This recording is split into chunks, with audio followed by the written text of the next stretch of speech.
Aquí comienza Inglés Online TVE.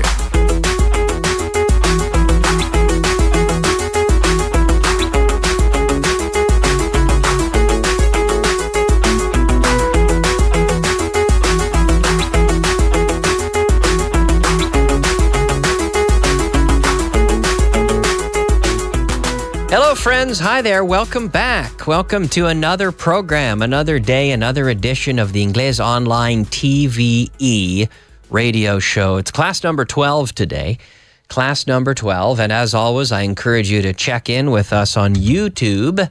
You can follow today's program live on YouTube. We are now streaming live on YouTube on our channel, our new channel, which is Inglés Online TVE, Inglés Online TVE, TVE, Televisión Española. And so connect, join us, join the party. Here we are. It's populating as we speak. People are starting to join the stream, so you can connect, you can watch it, you can ask questions through YouTube, through the channel. And of course, we're live on Vaughan Radio right now as well. Now, on this show, I follow the content of our morning program on La Dos, on Channel 2, here on Televisión Española. For 30 minutes, we are on there offering you a very didactic English course. And today we follow the content so you can get a nice audio companion. And let's begin the way we always do with our beginner section.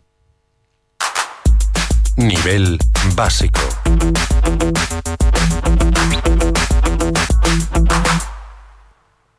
Nivel básico. Here we are. Beginner, the beginner's level, but the essential stuff, the basics that you really should know. Today we have a sentence which is, this phone isn't mine, it's his. Este teléfono no es mío, es suyo, de él. This phone. There we go, yeah. Ring, ring, this phone. This phone isn't mine. Isn't mine, right? No es mío. It isn't mine. It isn't his. It isn't Tino's. It isn't Fitz's. It isn't theirs. It isn't mine. It's his. It's his. It isn't mine. It's his. Now, phone, of course, is the short way of saying telephone. And remember, we have the PH, which is pronounced like an F. The phone, phone, phone. This phone isn't mine. It's his. It's his phone. So his, of course, is not his. No, but it's his. This phone isn't mine. It's his. This pen, it isn't mine. It's the studio's. This watch, this isn't mine. It's my brother's. This shirt, it isn't mine. It's my friend's. I've borrowed things. To borrow, que es tomar prestado, right? To borrow. Y luego prestar. Do you remember how to say prestar? ¿Cómo se dice en inglés prestar? Tino, ¿te suena eso? To lend. Remember, right? We borrow from and we lend to. Borrow from, lend to. Borrowing and lending, yeah, like banks exist for, well, one of the many purposes is to borrow and lend. You can, the banks will borrow money and they will lend it out and they'll try to earn interest. But yeah, so this phone isn't mine, it's his. And notice I'm not saying his. No, it isn't mine, it's his. Okay, let's go ahead with today's intermediate content. Nivel intermedio. Yes, the intermediate content today. We have Mount Everest. Now we don't say eber. No, we say ever. Mount Everest. And here we are. Where are we? We're on Mount Everest. We're climbing Mount Everest. Mount Everest is the highest mountain in the world. Es la montaña más alta del mundo. Right? Mount Everest is the highest. With mountains, we don't normally say the tallest mountain. We could say the tallest man, like Robert Wadlow, if I'm not mistaken. Have you heard of Robert Wadlow, Tino? Robert Wadlow was the tallest man ever. Robert Wadlow. And he died when he was, I think, he was only in his 20s, I believe, when he died. But he was, I forget how tall he was, but he was very tall. Robert Wadlow, the tallest man in the world. But Mount Everest is the highest mountain. Mountain. And we don't say mountain. Mountain? No, mountain in the world. So yes, Everest, as I'm sure you already know this, is the world's highest mountain.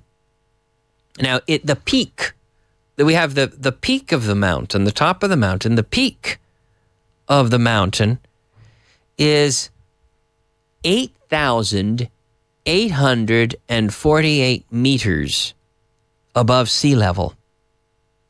Makes it well over 8 times taller than the tallest mountain, for example, in the United Kingdom. It's taller than the tallest. It's taller than the tallest mountain in North America. It's taller than the tallest mountain in Africa. But I don't think it's the highest if you consider from the actual base of the mountain to the peak, because the thing about Mount Everest is it starts. Even the base of Mount Everest is already at a very high altitude. Everest is on the border, in la frontera, we say the border, between Nepal and Tibet. The first successful climbers of Mount Everest were Sir Edmund Hillary and Tenzing Norgay in the early 1950s, I think 1953. And they say, they say that there are over 200 dead bodies on Everest. 200 dead bodies. But they're all frozen in the snow and ice because it's completely, because it's so cold, right? Everest is part of these, what they call the 7 summits, right? Which is made up of the highest mountain in each of the continents. Climbing all the 7 summits is considered the top achievement in mountaineering. The act of mountain climbing is called mountaineering. Mountaineering. Sometimes we say, the climbers will also say to summit. Oh, I'm trying to summit the mountain, like to reach the summit, which is to reach the top of the mountain. Okay. Hey, why don't we take a look at the world's top 5 mountains? We have at number 5, one that is on the border of Nepal and China. This is the Makalu. Makalu 1. I don't know if there's a Makalu 2. I don't know. But Makalu 1 is 8,481 meters. Now, this is interesting because in the top 5, they're all over 8,400 and less and under 8,900. So within that 500 meter span, which is still a big distance, but within that range, you have all of the top 5. So Makalu 1, which is on the border of China and Nepal, is the 5th tallest mountain in the world, or the 5th highest mountain in the world. Number 4 is Lhotse, one called Lhotse 1, which is also between Nepal and China, 8,500 meters. This is first climbed in, most of these were first climbed in the 50s, en los años 50, in the 50s, in the mid-50s, which was a time for impressive exploration and mountaineering. This one was climbed first in 1956. Makalu 1 was first climbed in 1955. And number 3 is Kanchenjunga. Kanchenjunga, which was first climbed in May of 1955. Now, this is about 8,598 meters tall. Tino, have you ever climbed Mount Kanchenjunga? Kanchenjunga? No. Me neither. Yo tampoco. Me neither. But this was the third highest mountain in the world. Number 2 is called K2, which is on the border between Pakistan and China. 8,600 meters, K2. And of course, number 1, the tallest mountain in the world, is Mount Everest.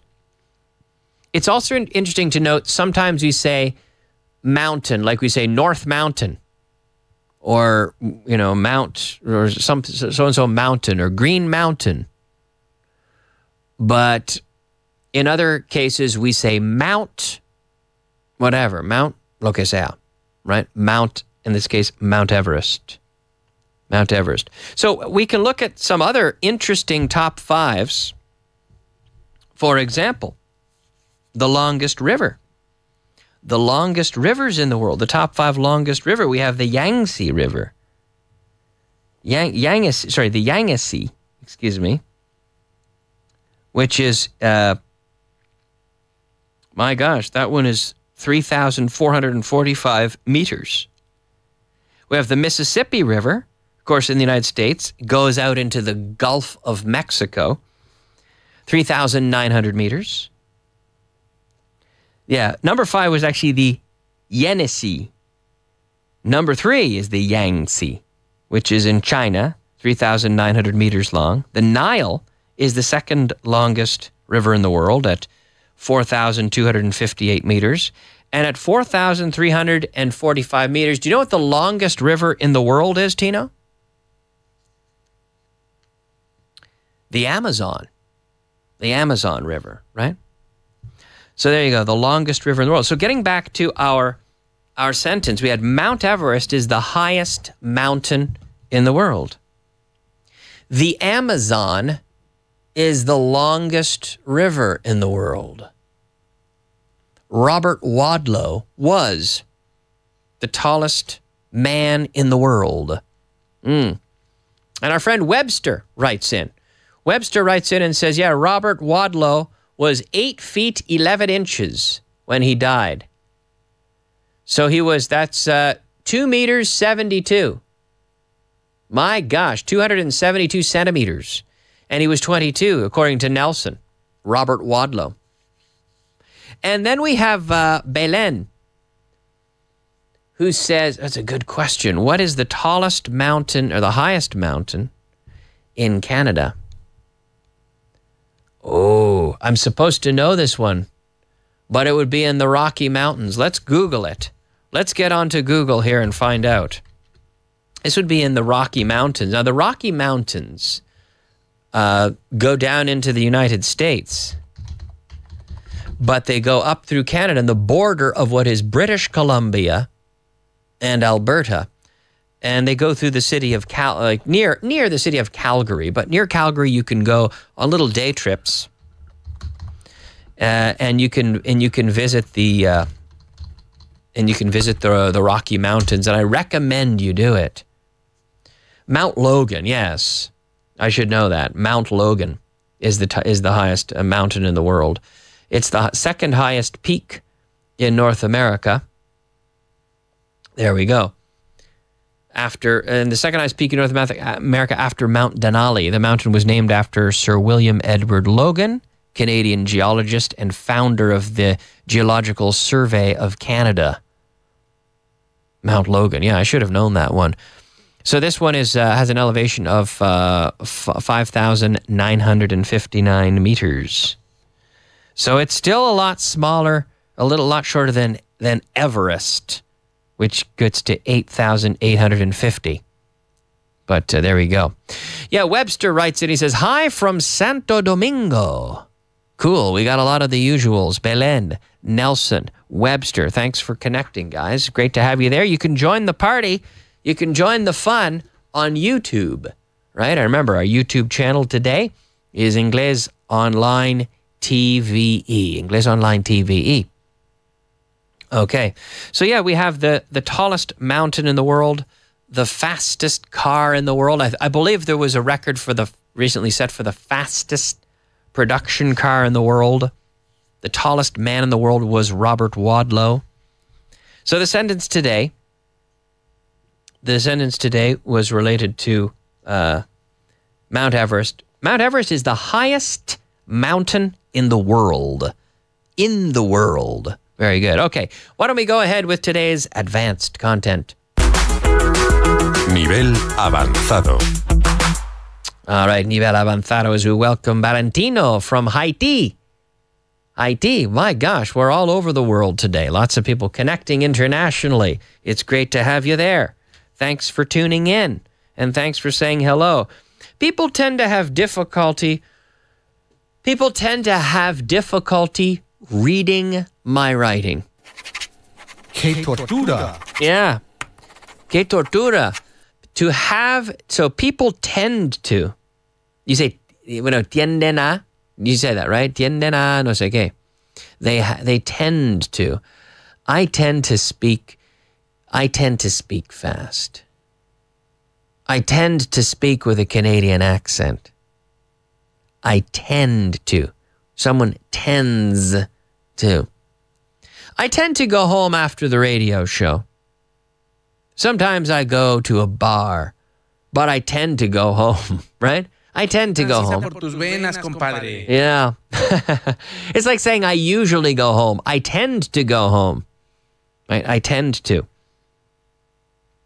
Now, people tend to have difficulty reading my writing or my handwriting, we say. People tend to have difficulty reading my writing. So we also have the structure to have a tough time. Tino, do you have a tough time understanding me? No. Tino doesn't have a tough time understanding me. So we could say to have difficulty plus the ing, the gerund, or to have a tough time. It's very common as well to have a tough time plus the ing. So let's practice. For example, I'll give you one and we can convert it into the other form. I have a tough time understanding German. I have difficulty understanding German. I have difficulty writing in French. I have a tough time. C'est pas possible. I have a tough time writing in French. Yes. I have a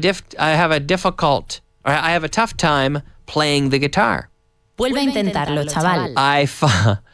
I find it difficult to play the guitar. You say, I find it difficult to play the guitar, or I find playing the guitar difficult.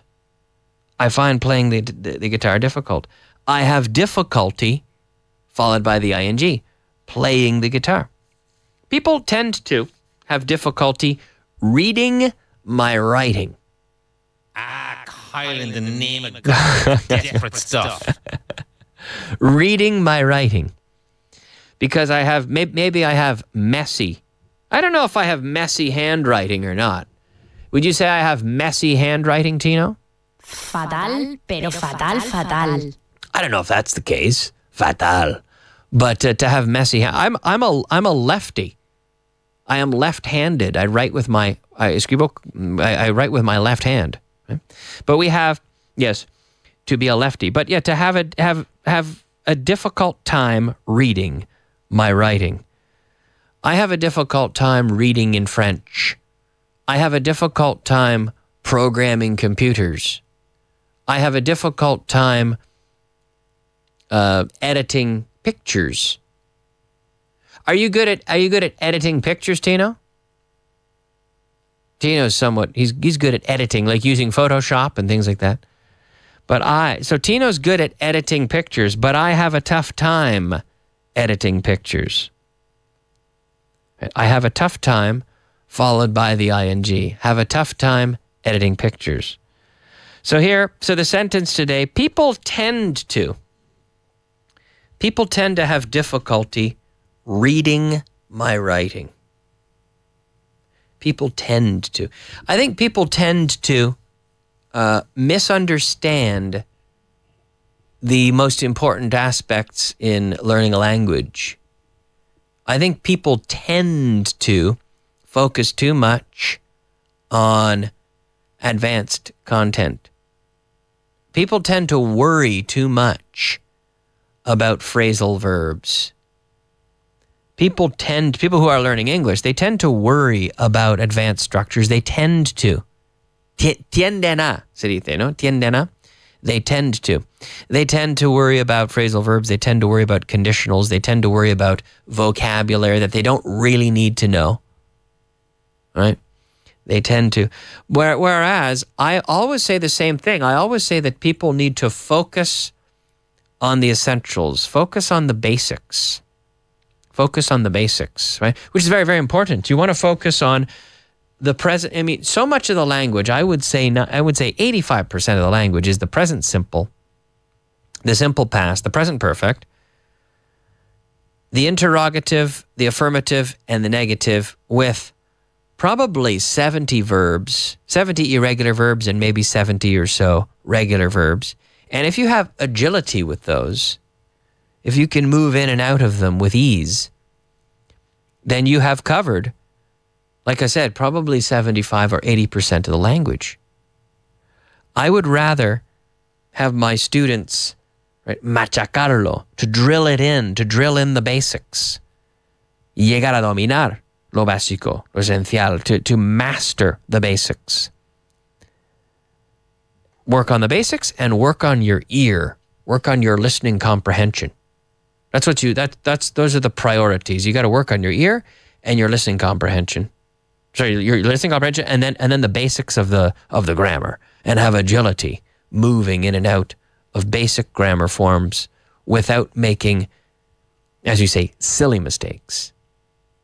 Later on, you can add all the, as you say in Spanish, adornos, all the extras, all the phrasal verbs and nice things if you want, but make sure that you're comfortable with the basics. Okay. That's my advice today, words of wisdom. But let's go back and take a look at our expressions. Vamos a repasar. Okay, we're going to go back for a minute. Okay, this phone isn't mine, it's his. That was our first sentence, the beginner section. Este teléfono no es mío, es de él. This phone isn't mine, it's his. It's his, es de él. I'm not saying it's his, no, I'm saying it's his. Okay. And then let's say, we have some people writing in. We'll move on to the intermediate, but just a moment. Juan Carlos says, congratulations on your new show, Kyle. You're doing an outstanding job. Keep it up. Greetings from Guatemala. Greetings from Guatemala. So today we have Haiti, we have Santo Domingo, Dominican Republic, we have Guatemala, we have Belén, who I think is in Spain, and we have people from all around the world enjoying the show today. Now, Webster writes in and says, hey, how do they call those who write with the right hand? A righty? Yes, absolutely, a righty. A right-handed person is a righty, but I'm a lefty. We also have the expression a southpaw. So paw is like saying pata, like on an animal, an animal's paw, P-A-W, right?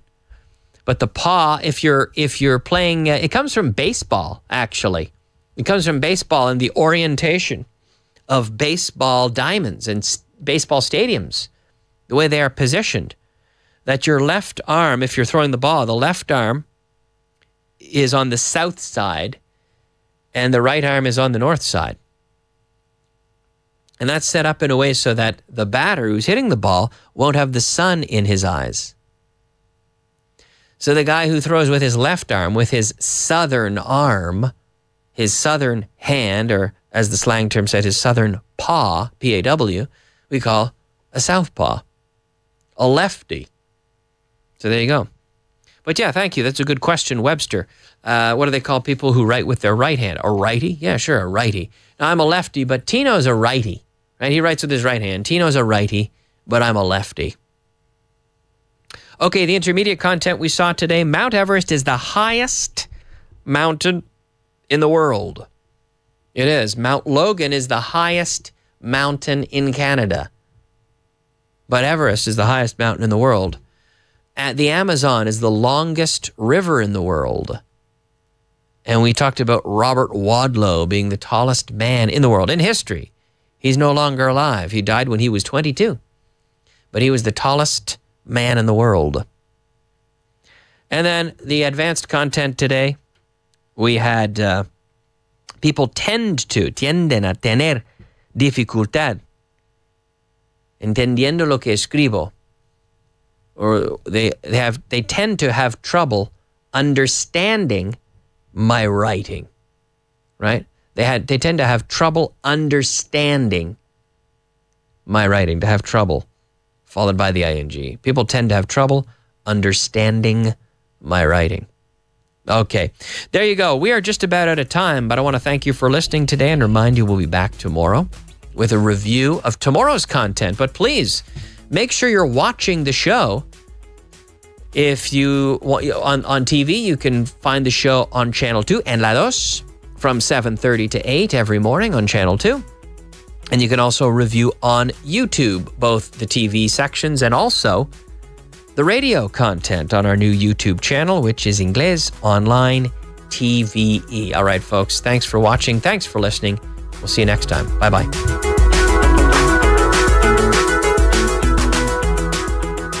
Convertimos el programa Inglés Online TVE en un curso de inglés premium para ti. Un año de clases por menos de €1 al día, con tutor online, en cualquier dispositivo, con certificado Vaughan y ya sabes, dónde y cuando tú quieras. Curso de Inglés Online TVE.com o infórmate en el 911335842. Si estás entre los que busca un buen puesto de trabajo, esto te interesa. Apúntate al Máster en Inglés Profesional Vaughan y aprovecha tu tiempo para alcanzar un nivel de inglés que te ayude a encontrar ese puesto de trabajo que quieres. Más de 1000 horas de inglés intensivo, inmersiones en entornos 100% angloparlantes, prácticas y nuestros profesores Vaughan que marcan la diferencia. Apúntate, llama al 911335833. Si estás buscando trabajo o quieres encontrar un puesto mejor, seguro que estás en LinkedIn. Pero si de verdad quieres dar un impulso a tu carrera, apúntate al Máster Vaughan de Inglés Intensivo. Mejorarás tu nivel de inglés con un programa intensivo de 5 meses de duración y un método de